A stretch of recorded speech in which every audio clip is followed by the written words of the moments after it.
Welcome to Movie Monday, where every Monday I tell you a movie you need to watch and sometimes not. Today we're talking about Cold Storage.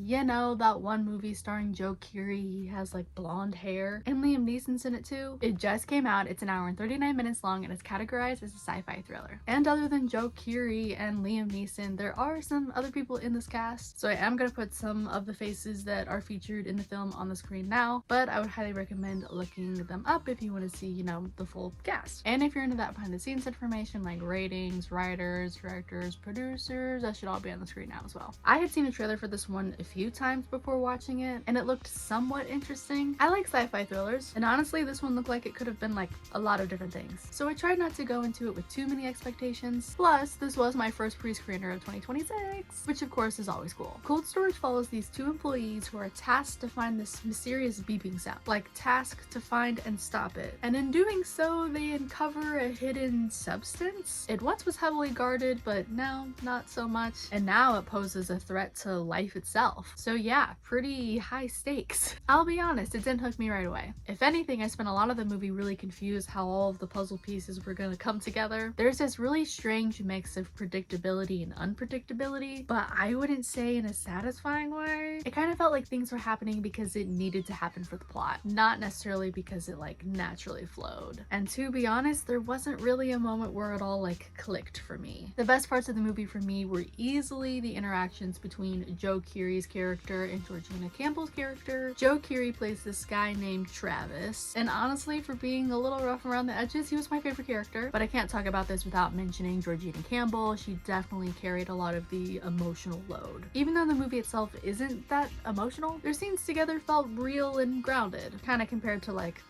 everything else going on. I was also surprised with just how far the story goes. It definitely sets up dominoes just so it can be knocked down, and hey, I guess I'll give it credit for committing to that. This movie feels loose, and I don't mean loose in a fun, chaotic way. I mean loose in a way, didn't we already establish the opposite of that? Like that kind of way. To me, there were some pretty clear plot holes, questionable choices, and moments that like directly contradicted things that were happening within the movie. It almost feels like if you don't pay like super attention, it might work better, but if you do pay attention, then things kind of fall apart. I'm not the biggest fan of like harping on a movie, but these are my genuine thoughts about this movie. Not every review can be something I'm boasting about, I guess. Also though, I have to say Liam Neeson showing up was just completely rando. Truly a "sir, what are you doing here" moment. Like, yay, but like, why? I don't really think there's a deeper message here. Maybe I'm wrong. Maybe I like completely missed the whole thing of the whole thing. If anything, it feels like another one of those, oh, the government made an oopsie kind of movie. There wasn't much for me to mull over afterwards, and nothing really stuck with me emotionally or psychologically or sociologically or whatever the physiologically, I think that's what I meant. Is it scary? Not at all. Is it emotional? Not really. Weird? Slightly, but nothing like wild. Tense? There are some moments, but it's not played super stressful. Overall vibe? Muted? Did I like it? No, I don't think I did. Would I rewatch it? I think also no. Unless I'm like really missing something here and I really need to like give it another shot with a different mindset or something,